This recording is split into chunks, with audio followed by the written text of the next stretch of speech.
Our names are John Rose and Spencer Oshner, and our project explores the increase of heat transfer coefficient by agitation of a liquid body.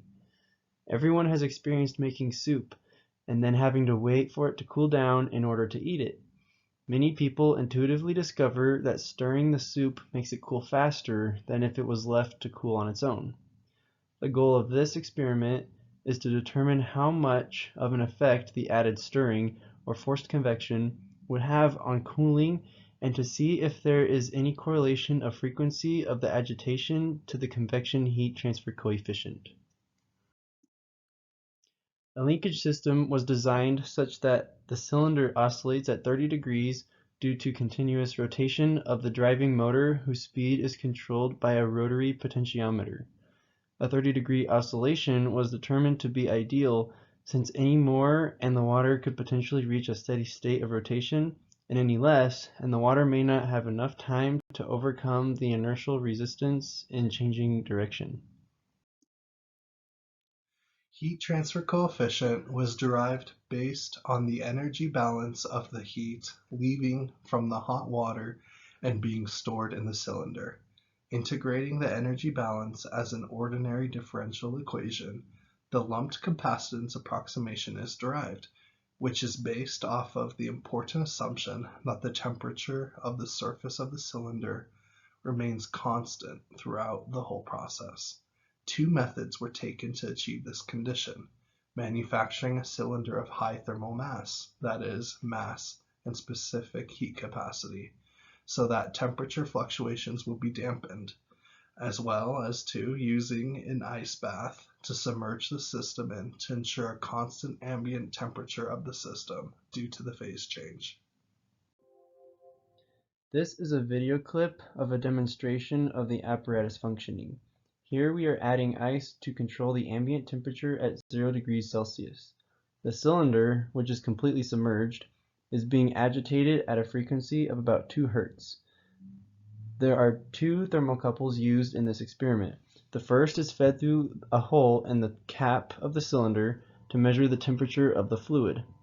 The second is attached to the outside surface of the cylinder as to measure the surface temperature. The cylinder is not actually at 0 degrees Celsius. We found that as we ran tests frequently, the cylinder will heat up and plateau at about 19 degrees Celsius.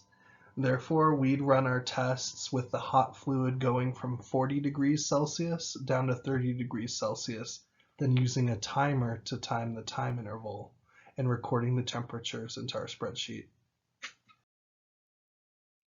Computational fluid dynamics is a powerful way to model the interaction of the hot water as it is being agitated, since liquid will move unpredictably when agitated. We used the OpenFOAM CFD package and created a cylindrical 2D mesh with rotating boundary conditions to simulate the agitation. The piezofoam solver was used for this transient case, and a k-omega turbulence model was chosen for the Reynolds average solving. A critical error in the CFD model caused the fluid to be rotating against itself, and without being able to find a way to remedy this boundary condition error, the model ended up being deficient. Here we present to you videos of the velocity of the fluid on the left and the pressure of the fluid on the right.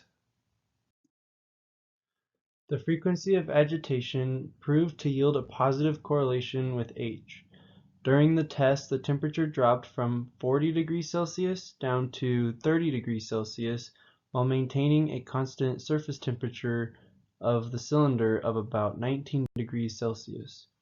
While the data does not show any signs of plateauing, and the apparatus could not handle any frequencies above 5 Hz, the lumped capacitance equation shows that as time decreases, H would increase asymptotically approaching infinity. Realistically, H will never reach that threshold, and so it can be said that there will come a certain point at which the water will no longer cool any faster and H will not get any higher. An agitated liquid cools much faster than a stagnant fluid. requiring less time to reach the desired temperature. This is very useful in terms of efficiency, as well as food safety and quality. Returning to our soup example, we would be able to bring the soup from eating temperature to storage temperature much quicker, spending less time in the intermediate temperature range where bacteria are prone to grow.